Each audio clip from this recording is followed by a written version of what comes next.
গিন্নি, ও গিন্নি, কোথায় গেলে? এদিকে এসো তো একটু দেখি। দাঁড়াও, আমি আসছি। ও ঘরে আলো নেই। অন্ধকারে কোথায় হোঁচট খেয়ে পড়বে কে জানে।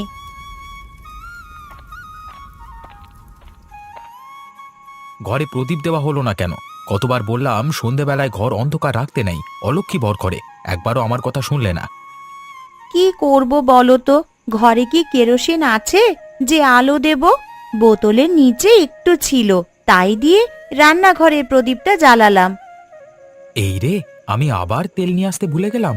এই মাছটা ধরো, ভোলার দোকান থেকে গিয়ে এক বোতল তেল নিয়ে আসি। এই শীতের রাতে আর যেতে হবে না।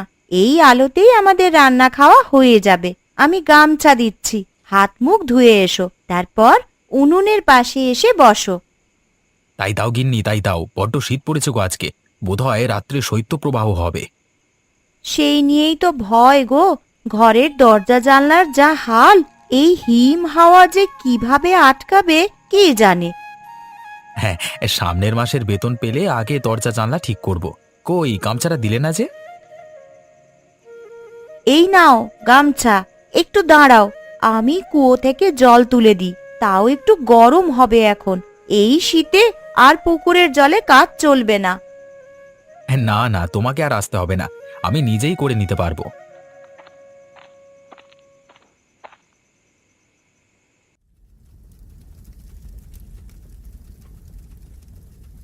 এই যা, মাছগুলো থেকে জল ঝরেনি এখনো।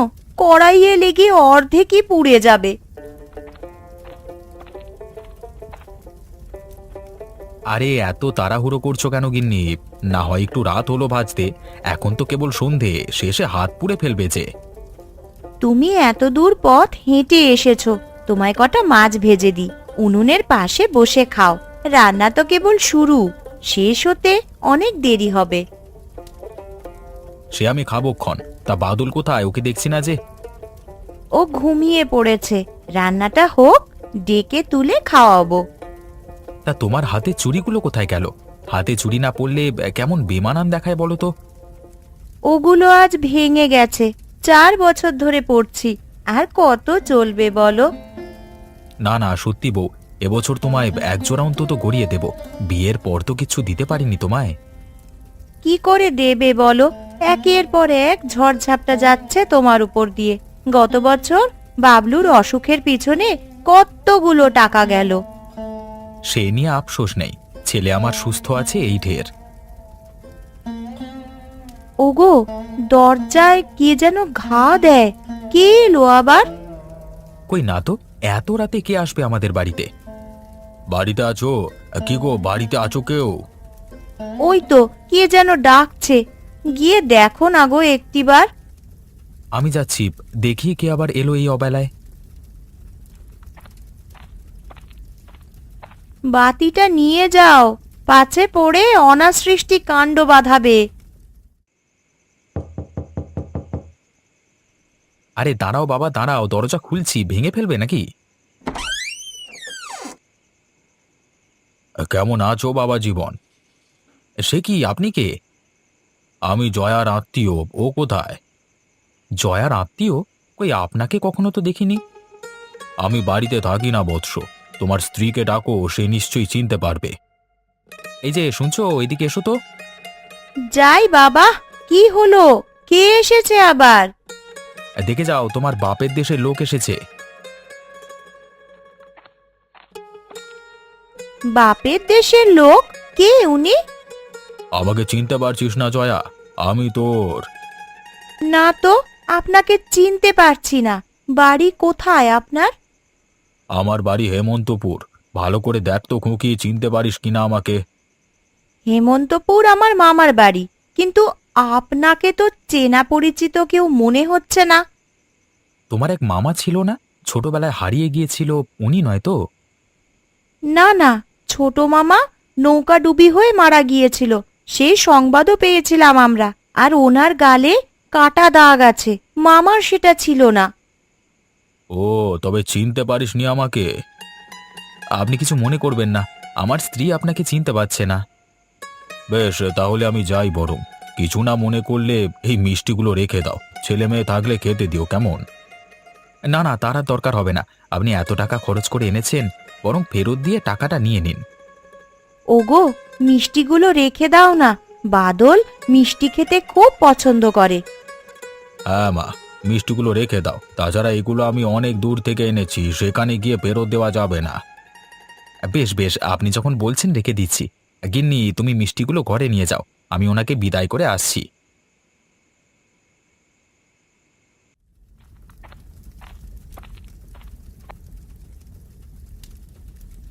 কি গো, উনি চলে গেছেন? হ্যাঁ, বাজারের পথে তুলে দিয়ে আসলাম। পাশেই তো একটা সরাইখানা আছে, সেটার ঠিকানাও দিয়ে এসেছি। ভালো করেছো। বুড়ো মানুষ, রাতের অন্ধকারে খুঁজে পেত না তুমি না বললে। তা কি মিষ্টি এনেছেন উনি, দেখি দাও তো। দাঁড়াও, আমি এক্ষুনি তোমায় খেতে দিচ্ছি।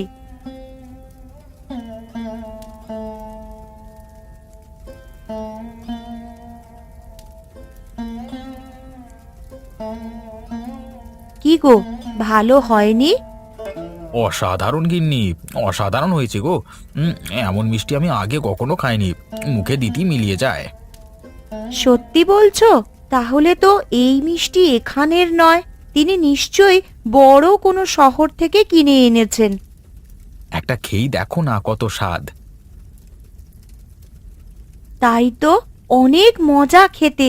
বাকিগুলো রেখে দিই, বাদল খুব মিষ্টি পছন্দ করে। তাই করো গিন্নি, তাই করো। আহা, এই শীতের দিনে উনুনের পাশে বসে মিষ্টি খাওয়ার মজাই আলাদা। সে কি গিন্নি, তুমি এমন গম্ভীর হয়ে গেলে কেন? আমরা এত মজা করে মিষ্টি খাচ্ছি, কিন্তু যে আমাদের জন্য এগুলো নিয়ে এসেছিল সেই লোক নিশ্চয়ই শীতের রাতে ঘুরে মরছে। তুমি তো ওনাকে চিনলে না, আমি কি করে চিনবো বলো? আচ্ছা, চিনলেই কি মানুষকে বাড়িতে ঠাঁই দিতে হয়? অপরিচিত কাউকে অতিথি হিসেবে রাখা যায় না। চেনা নেই জানা নেই উটকো একজন লোককে কি করে রাখি বলো তো? উনি যে চোর ডাকাত নয়, তারও কি কোনো প্রমাণ আছে? ওনাকে দেখে সেরকম কিন্তু মনে হয়নি, বরং আমাদের চেয়েও ভদ্রলোক মনে হয়েছে। তা ঠিক বলেছ। এখন কি করা যায় বলো তো, ওনাকে কি নিয়ে আসবো? পাবে খুঁজে তুমি? পাবো না কেন, হাটের পথে তো সবই চেনা জানা। উনি এছাড়া আর কোনো দিকে যাবেন বলে মনে হয় না। বেশ, তবে এক্ষুনি যাও, গিয়ে ওনাকে নিয়ে এসো। তুমি তাহলে রান্না বান্না শেষ করো, হ্যাঁ আমি গিয়ে নিয়ে আসছি। ওগো, আলোটা নিয়ে যাও, অন্ধকারে পথে হয়তো খুঁজে পাবে না। এই শৈত্যপ্রবাহে আলো নিভে যাবে গিন্নি, আমার উপর বিশ্বাস রাখো, আমি ওনাকে নিয়ে তবেই ফিরবো। শোবার ঘরের হারিকেনটাতে কিছুটা তেল আছে, বিপদে আপদে কাজে লাগতে পারে, তাই রেখে দিয়েছিলাম। তুমি ওটা নিয়ে যাও। দাও তবে দাও।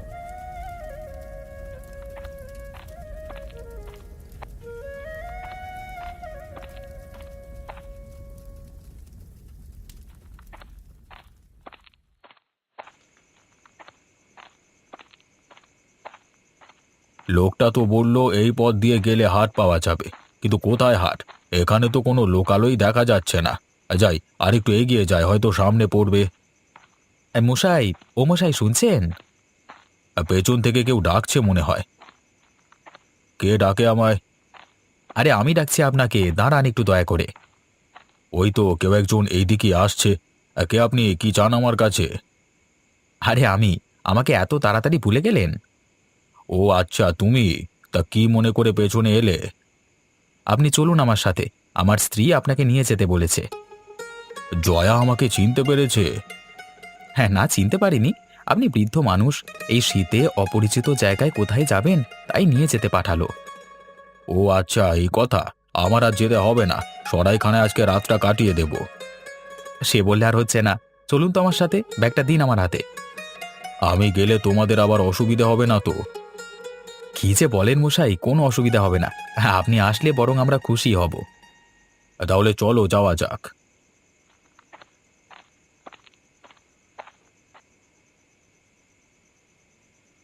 কোনো কিছু চাইতে সংকোচ বোধ করবেন না, একেবারে নিজের বাড়ির মতন করে নিয়ে খান।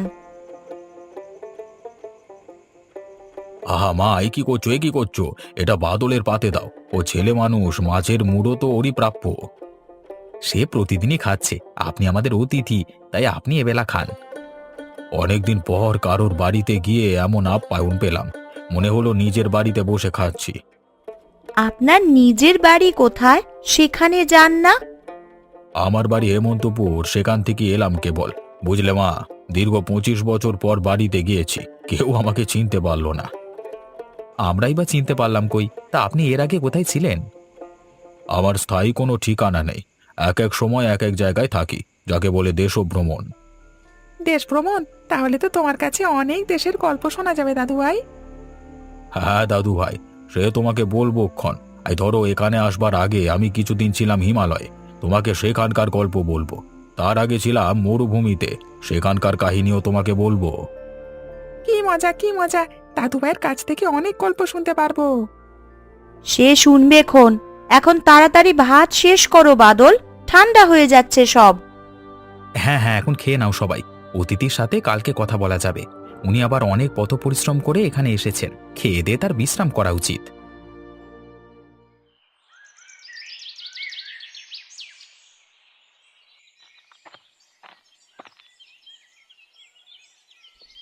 গিন্নি, একটা মাটির হাঁড়ি দাও দেখি। গাছেরা গাছ কাটছে, ওদের কাছ থেকে কিছুটা রস কিনে নিয়ে আসি। খেজুরের রসে ভাপা পিঠা ভালোই হবে। যা তো বাদল, রান্নাঘর থেকে মাটির হাঁড়িটা নিয়ে আয় তো। ওনার ঘুম ভাঙেনি এখনো? বেলা তো অনেক হলো। কাল বাদলের সাথে গল্প করে অনেক রাতে ঘুমিয়েছেন। তাছাড়া শীতের দিনের ঘুম কি এত তাড়াতাড়ি ভাঙতে চায়? আমি উঠে গেছি মা। আমায় এক কাপ চা দিতে পারবি কি? চা? তা তো এই বাড়ির কেউ খায় না। আমাদের ঘরেও চায়ের সরঞ্জাম নেই। তাহলে তো মুশকিল হয়ে গেল। আমার আবার ঘুম থেকে উঠে একটু চা খাওয়ার অভ্যেস তো। চা নয়, আজকে আপনাকে এর চেয়ে দারুণ এক পানীয় খাওয়াবো। চায়ের চেয়ে দারুণ পানীয় কি হতে পারে বলতো মা? ও আপনাকে খেজুরের রস খাওয়াবে। খেজুরের রস? বাহ বাহ বাহ, দারুণ তো। শীতের দিনে খেজুরের রস খাওয়ার মজাই আলাদা। বাবা, মাটির হাঁড়ি নিয়ে এসেছি। চলুন তাহলে রস সংগ্রহ করা যাক। হ্যাঁ হ্যাঁ, তাই চলো। তাড়াতাড়ি ফিরে এসো কিন্তু, আমি আবার তোমাদের জন্যে পিঠা বানিয়ে রাখছি। সে আসবো গিন্নি, আগে ওনাকে আমাদের গাঁখানি একটু দেখিয়ে নি।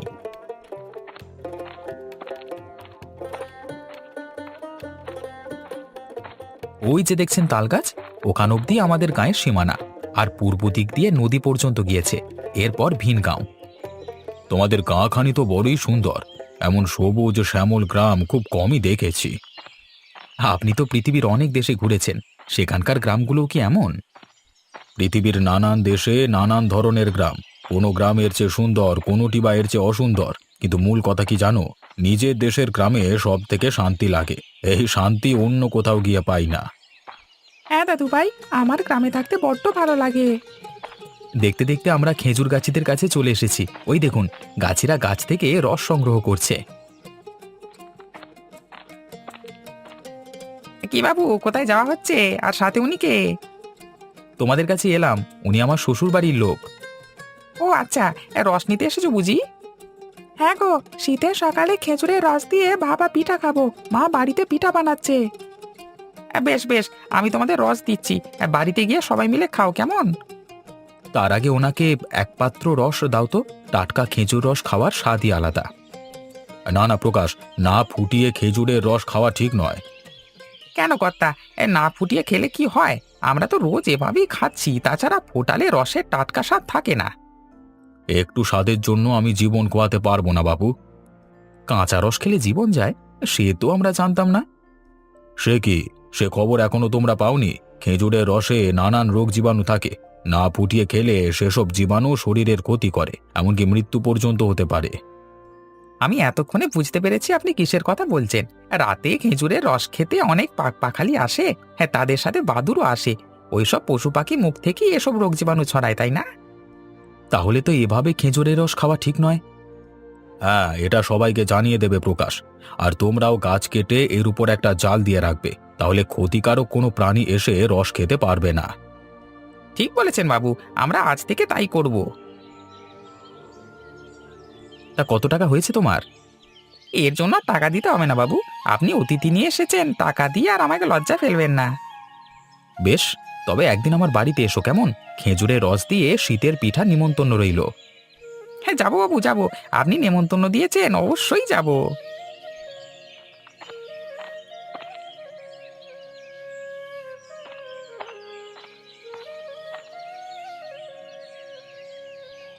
সে কি, পাতের গুলো যে এখনো শেষ হয়নি। আর কয়েকটা পিঠা দিই। না না মা, আর নয়, এগুলো খেতেই কষ্ট হয়ে যাচ্ছে। আরো কয়েকটা নিন। এত কম খেলে কি হবে? কি খাচ্ছেন না খাচ্ছেন কিছুই দেখতে পাচ্ছি না। আমি আবার হাঁড়িতে পিঠা বসিয়ে এসেছি। হ্যাঁ, তোমার পিঠা দারুণ হয়েছে মা। এগুলো খেয়েই পেট ভরে যাচ্ছে, আর লাগবে না। ও, তুমি একটু বসো, তোমার জন্য একটা উপহার আছে। উপহার? কি উপহার? এই চুড়িগুলো আমার ভাগ্নির জন্য গড়িয়েছিলাম, তাকে তো পাইনি, তাই তুমি এগুলো রেখে দাও। এত দামি চুড়ি আমি রাখবো? হ্যাঁ মা, তোমার হাতে খুব মানাবে।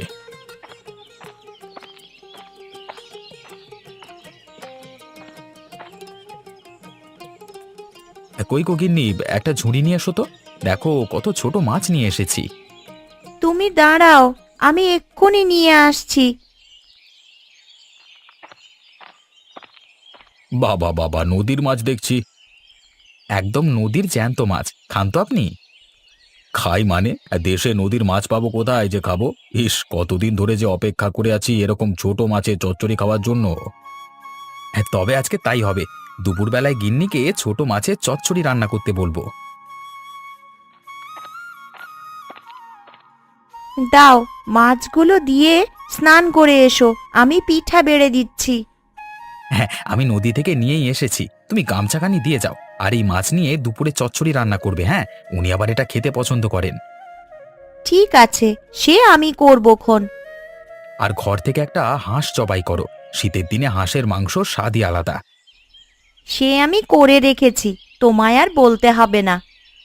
বাবা, এ গিন্নির মাথায় তাহলে বুদ্ধি বাড়ছে। হ্যাঁ, এতদিনে নিজে নিজে সব করতে শিখলো।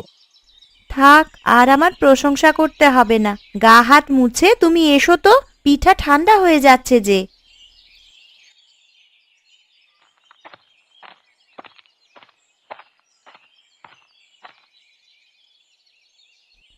দাদু ভাই, তুমি নতুন পোশাক পরলে যে, কোথাও বেড়াতে যাবে নাকি?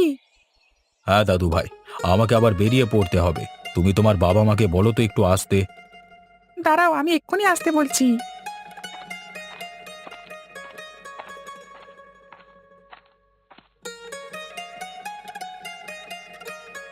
সে কি, বাদলের মুখে শুনলাম আপনি নাকি চলে যাচ্ছেন? হ্যাঁ মা, আমাকে এবার বেরোতে হবে। এখন না বের হলে সন্ধ্যা ট্রেন ধরতে পারবো না। তাই বলে আজকেই কেন, কেবল তো এলেন, আর কটা দিন থেকে যান। না বাবা, আমার হাতে একেবারে সময় নেই।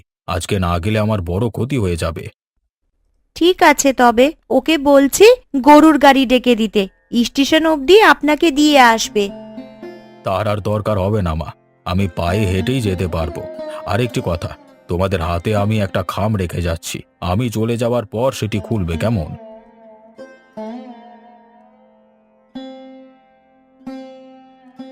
কিসের খাম, কি আছে ওতে? সেটা খুললেই বুঝতে পারবে। এখন আমাকে বিদায় দাও, আমাকে বেরুতে হবে। দাঁড়ান, একটু দাঁড়ান, আমি এক্ষুনি আসছি।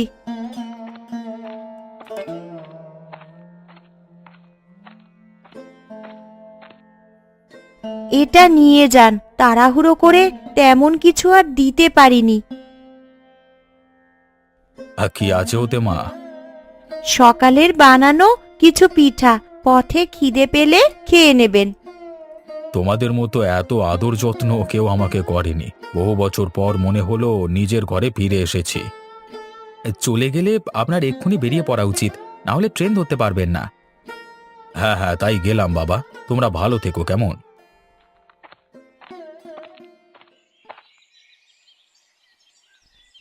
আহারে, লোকটা কত ভালো ছিল, এমন ভাবে কথাবার্তা বলেছে মনে হলো নিজের বাড়ির কেউ। আরে আরে, কান্না করছো কেন গিন্নি? দেখবে উনি আবার আসবেন, তখন আরো বেশি দিন থাকবেন আমাদের সাথে। বাবা, ও বাবা, খামটা খুলে দেখো তো কি আছে ওতে। কি আর থাকবে, হয়তো কোনো চিঠি দিয়ে গেছে। তবুও খুলে একটিবার পড়ো, কি লিখেছেন শুনি। ঠিক আছে, পড়ছি। জয়া, আমি জানি তুই আমাকে চিনবি না, চিনবি বা কিভাবে? সেই ছোটবেলায় তোর সাথে আমার দেখা হয়েছিল, এরপর থেকে তো আমি ঘর ছাড়া। তবে আমি তোকে ঠিকই চিনেছি, জানি এখনো চিনতে পারিসনি আমাকে। আমি তোর বিমল মামা, বাড়িতে এসেছিলাম জমির ভাগ বাটোয়ারা করতে। আমার তো আর আপনজন কেউ নেই, তাই আমার জমির অংশটুকু তোকে দিয়ে গেলাম। খামের ভেতরে কাগজপত্র সব আছে, তোরা চাইলে সেখানে গিয়ে চাষাবাদ করতে পারিস, না হলে বিক্রি করে দিয়ে আসিস। উনি বিমল মামা? হ্যাঁ হ্যাঁ হ্যাঁ, এতক্ষণে সব মনে পড়েছে। ওনার চোখ দুটো ঠিক মায়ের মতন। অনেক ছোট থাকতে ওনায় দেখেছিলাম। মামা অনেক আগেই বাড়ি ছেড়ে চলে গিয়েছিল। কিন্তু তুমি না বললে উনি মারা গেছেন? আরে, আমি কি জানতাম উনি বেঁচে আছেন? উড়ো কথা শুনেছিলাম যে তিনি আর নেই। উনি এইভাবে আসবেন সেটা স্বপ্নেও ভাবতে পারিনি। সবকিছু স্বপ্নের মতো লাগছে গিন্নি, এসে তাও আবার এত বড় উপহার দিয়ে গেছেন, ভাবতেই অবাক লাগছে। ইস, এই কথা আগে কেন আমায় জানালো না? না হলে আরো অনেক কিছু বানিয়ে খাওয়াতাম, আরো আদর যত্ন করতাম। নিজের আত্মীয় হলেই ভালো মন্দ খাওয়াতে হবে কেন গিন্নি? পর ভেবে যে ওনার জন্য একটু আগে চোখের জল ফেললে, এটাও কম কিসের? সত্যি, এইবারে শীতটা স্মরণীয় হয়ে থাকবে। শীতের দিনের এমন অতিথি কখনো আসেনি।